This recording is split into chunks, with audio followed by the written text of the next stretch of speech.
inside of you and how that is interacting with the community that you live in and how that is going to be of benefit to the community that you live in.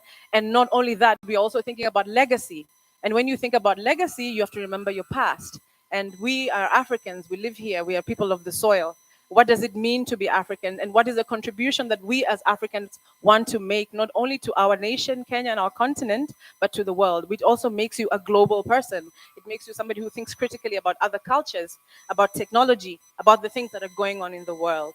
And so I started off with my three daughters. They are now 24, 21, and the youngest is 18. They are basically finished their high school education.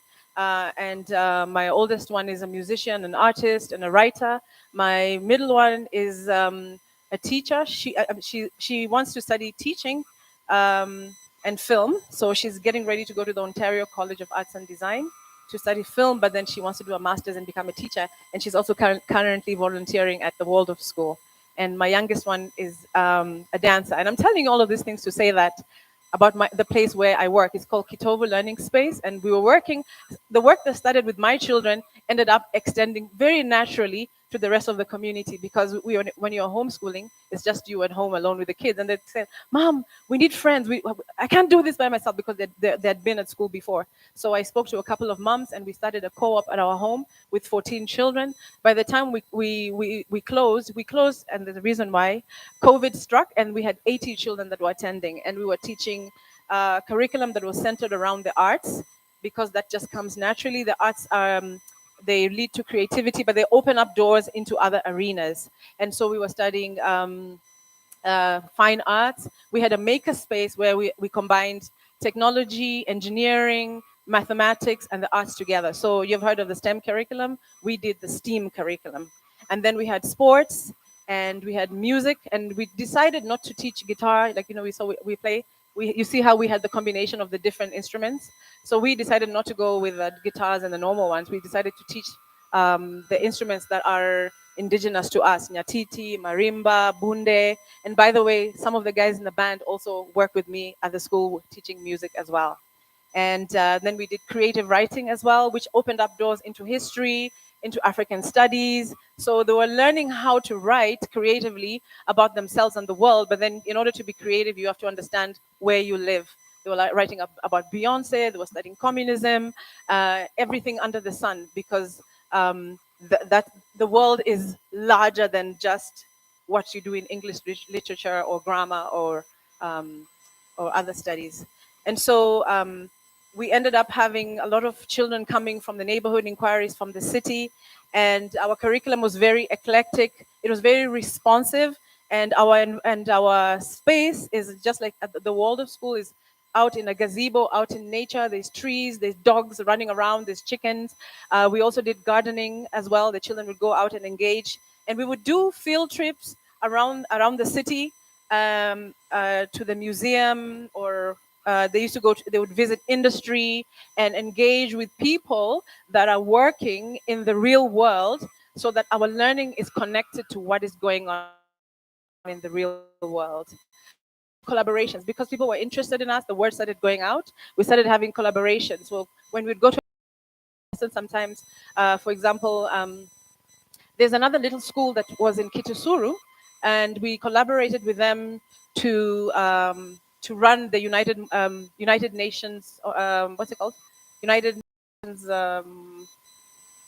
Why am I forgetting? Model UN. It's called the Model United Nations. So the children learned how to write policy, how to debate, and they would engage with children not only from Nairobi, but children from all over East Africa, learning how to lead, learning leadership skills.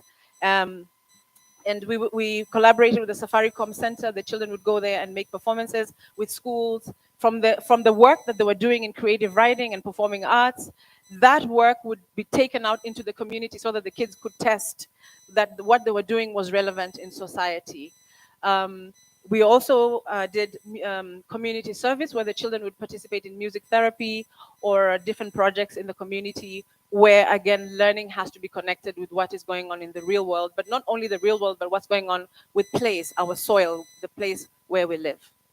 So that's in a nutshell.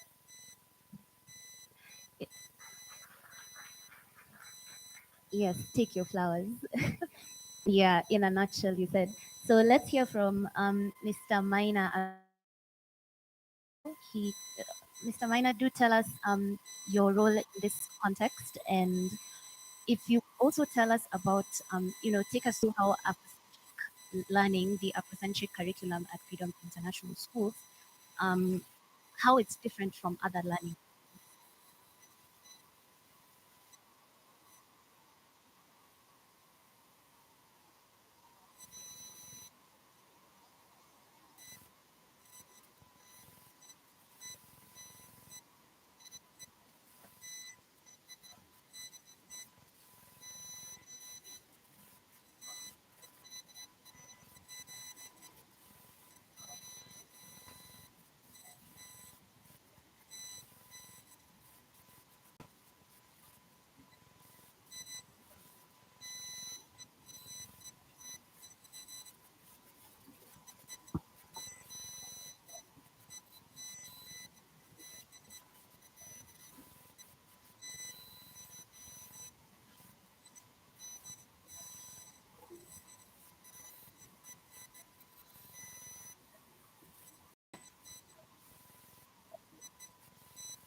All right.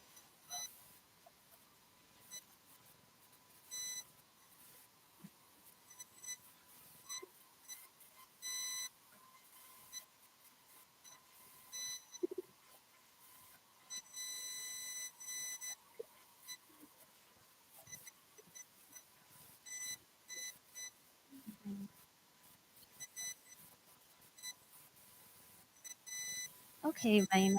Let me let me actually, I want to just pivot from there. Thank you for bringing out that whole the point how it feels like you're saying this Afrocentric curriculum is like the soul of the school. It's the soul of, you know, learning where we come from and then also learning where we're going. And just before you pivot from that, I'll be right back to you.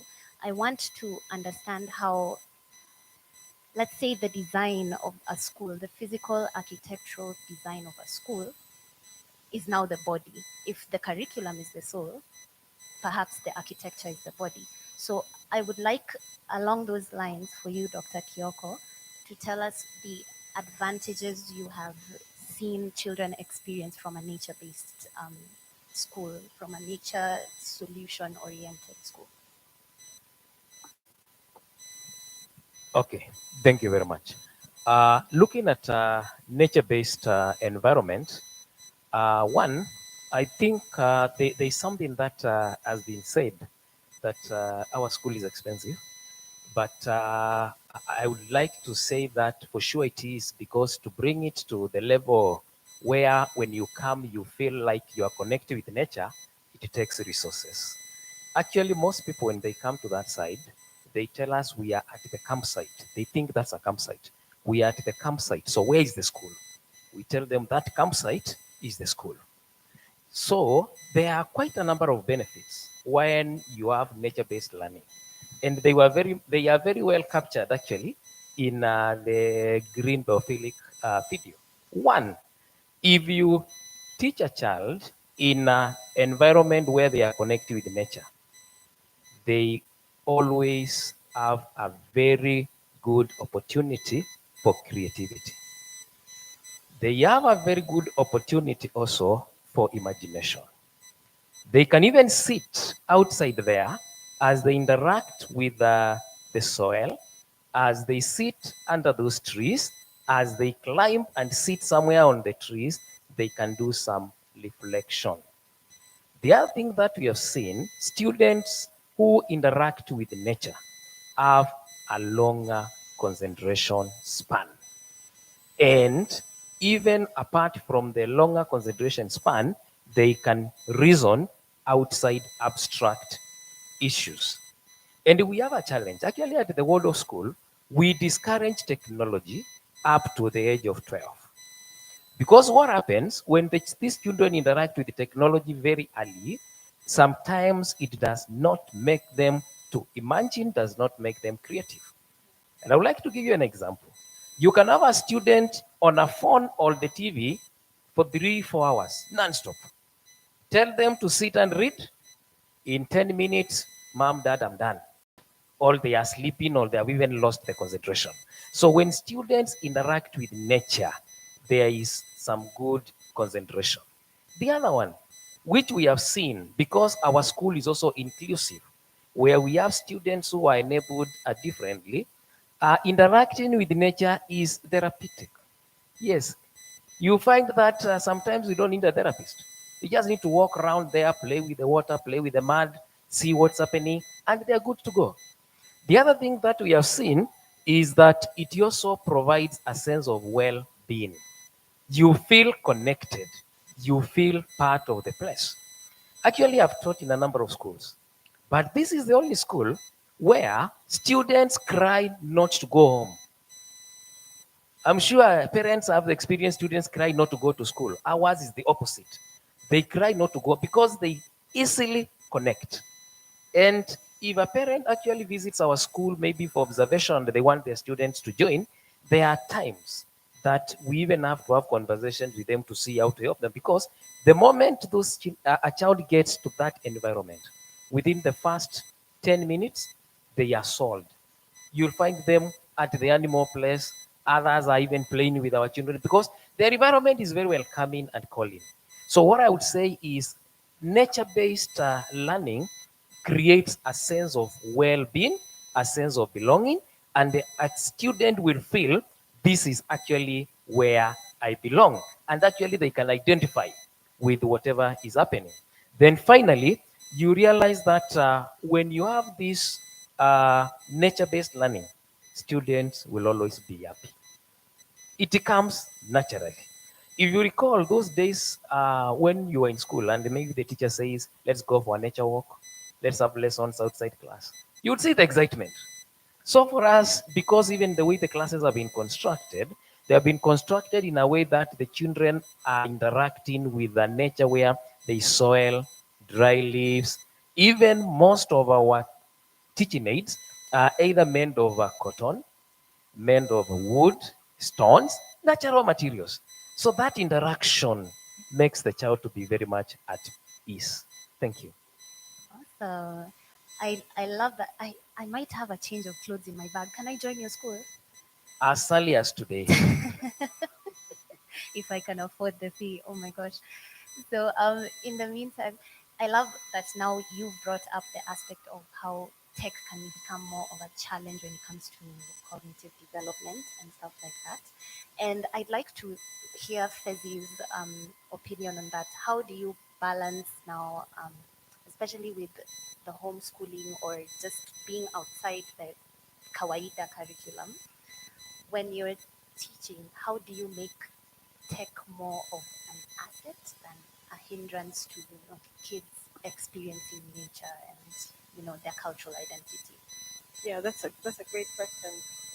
All the children who come to our center homeschool at home, and a lot of them do use computers or curriculums that are online. Um, well, the first thing is that learning happens during certain hours. Children have only so much that they can concentrate. So what we would do, for example, is that you work on a lesson plan, and when it's done, you take a break and you go outside. And once lessons are done, the computer is closed. The computer is only for lessons, just like it would be in school. Actually, a lot of schools also use technology right now. And once the lessons are done, you close the computer and everybody goes outside. But I think maybe another way that you can do is embracing um, technology so that you can use technology to strengthen your knowledge of nature. So a computer is for writing an essay, a computer is for doing research, a computer is for making discoveries that maybe you couldn't make because, like for example, living in Nairobi, it's very difficult to access libraries. So you can get books and things from your computer, but once you close it, how are you going to synthesize? How are you going to process that knowledge that you got? You have to go out and interact with the world. So, for example, one of the things that we were looking at is like biomimicry, like looking at nature and looking at the technologies of nature and getting inspiration from them, and then you designing something maybe similar to what you've seen, or getting inspiration from nature and making something. So, for example, the children made shoes out of leaves. So they went outside and looked at different kinds of leaves, banana leaves, whatever, and then they were testing which one is strong. Well, this one is spiky. Maybe I can use the glue or the gum. But they also still have to go online and use technology to find out about before they go out into what we have in our land. They had to go online, research different kinds of leaves, research different kinds of shoes, and then build their model, and then go outside and get the leaves, put it together. And then one of the ways that we actually leverage technology, they would put their work on Facebook, or put their work in platforms where they can share with other people. Because when you do that way, you get feedback. So if somebody likes your post, that is a way of getting feedback rather than maybe writing a test and saying, we did this, give me the. So how do you know that what you are doing is effective? Engaging with other people as well, putting it in platforms that we use today, social media. Do you remember? You guys know Greta Thunberg? She's from yeah, and so well, maybe she's a little bit controversial now, depending on what side you want to look at her. But the time when she had the campaign where she was speaking and speaking to world leaders and telling them that listen, there's a crisis looming and we need to do something about it. And she got children from all over the world to take Fridays off. So we're homeschooled, so we don't go to school, but we plugged into that and we had our own initiatives here based on what we're learning. So technology doesn't have to be a problem if you steward it. Technology is to be stewarded, and technology is to be used for our benefit. It should not destroy the lives of our children. And part of the reason why children are being parented by TV and all this because parents are absent, present. You go outside with the children. When they come from school, you teach them how to love nature, teach them how to leverage nature. But not only that, teach them that you are part of nature and what is your role in it. How are you going to steward it? How are you going to enhance it? And how are you going to replenish nature? Does that make sense? That makes a lot of sense, Fezi. Yeah. A friend and I were actually just talking about how we see our younger siblings when they come home from like boarding schools in